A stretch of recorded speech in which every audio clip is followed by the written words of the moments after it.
एक सवाल मेरे जहन में बार बार आता है कि एक ही वक्त पर एक ही मुहूर्त में पैदा हुए लोगों का भाग्य और कर्म अलग अलग कैसे हो सकता है कि वो अलग अलग काम कर रहे हैं।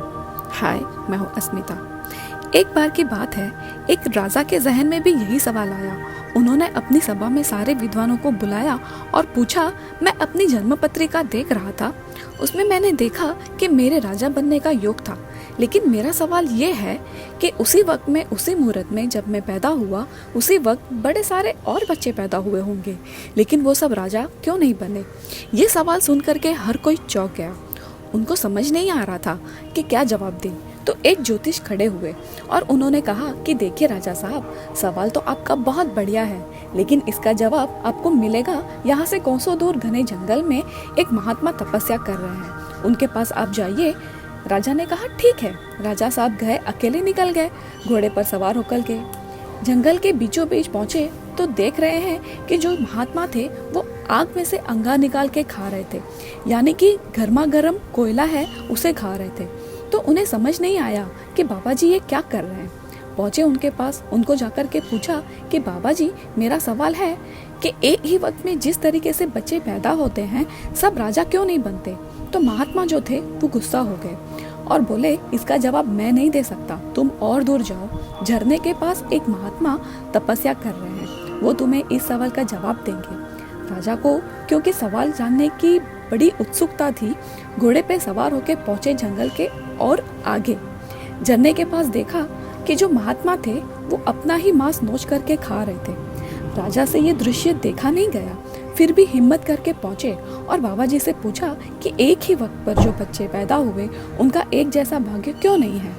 महात्मा को और गुस्सा आया, बोले कि मूर्ख इंसान, यहाँ से निकल जा और बहुत दूर चला जा।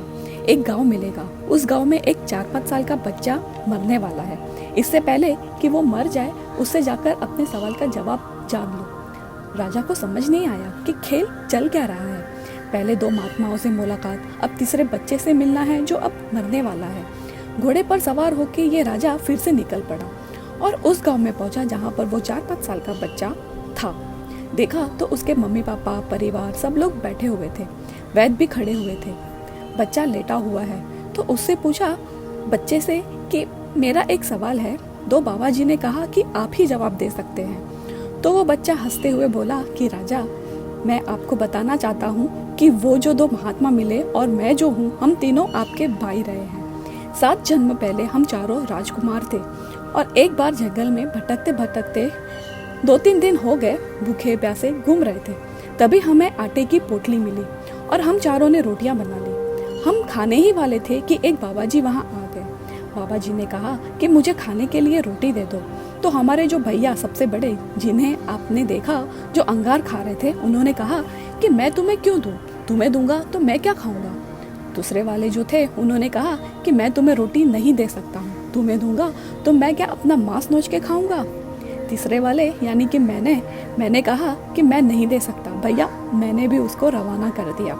चौथे राजकुमार आप थे, आपने अपनी रोटी में से आधी रोटी उन बाबा जी को दे दी और उन्होंने खुश होकर कहा कि तुम्हारे कर्म और व्यवहार के अनुसार ही आने वाले जन्म में फल मिलेगा, इसीलिए आप आज राजा हैं। और उन 2 का हाल और मेरा हाल तो आप देख ही रहे हैं। जिंदगी में बड़ी कमाल की बात किसी ने कही है कि एक गलत पासवर्ड से छोटा सा मोबाइल नहीं खुलता, तो गलत काम से आपकी किस्मत का दरवाजा कैसे खुलेगा। इसीलिए कहते हैं ना कि मेहनत कीजिए, अपने लक्ष्य को सोचिए, बार बार सोचिए और तब तक सोचिए जब तक आप अचीव ना कर ले।